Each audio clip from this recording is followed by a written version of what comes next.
Welcome back. Thanks for joining me today, especially on a beautiful afternoon like this. We just got back from a family getaway trip to Asheville, North Carolina, and I'm still in this fall outdoors mood. So that's why I just grabbed my hoodie and I'm out in the backyard.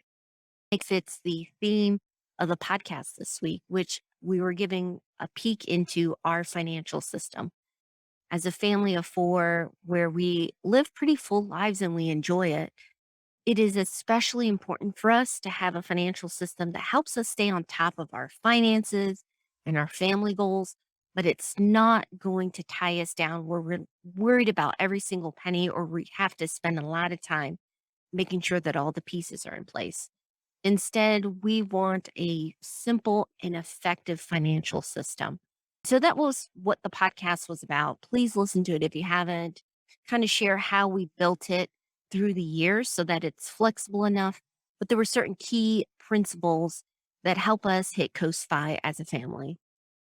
Now, one of the things we talked about was trying to keep lifestyle inflation in check. Lifestyle inflation or lifestyle creep, whatever you want to call it, is that phenomenon where as you're making more money, your spending increases. It could show up in your budget many different ways. Perhaps you're eating out more, or the restaurants that you go to are a little bit fancier, a little bit pricier. Maybe you take on bigger home projects around the house because you have the money, or it could be you're upgrading your devices, your cars, whatever it is.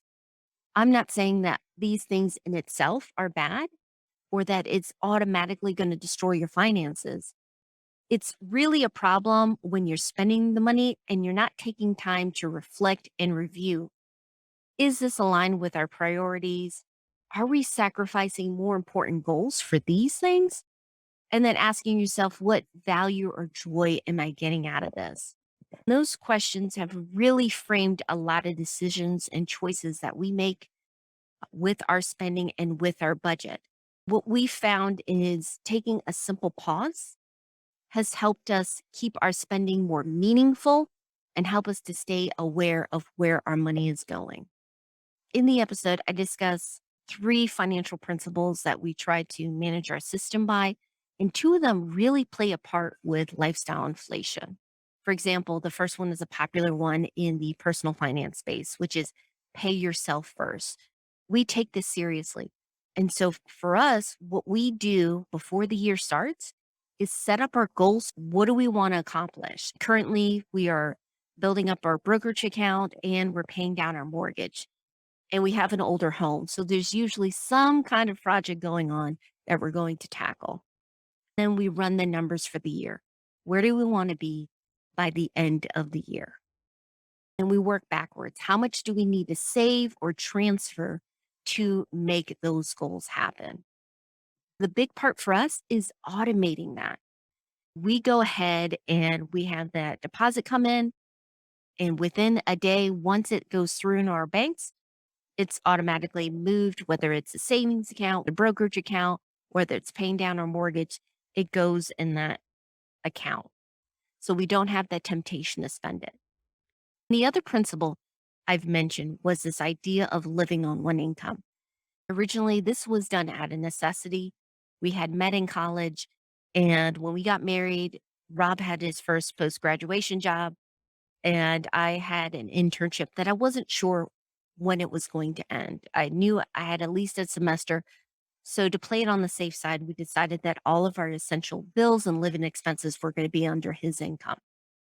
We didn't realize at the time, but that decision really helped open up some options with our finances and also some personal and family goals that we had. We kept this idea of living on income.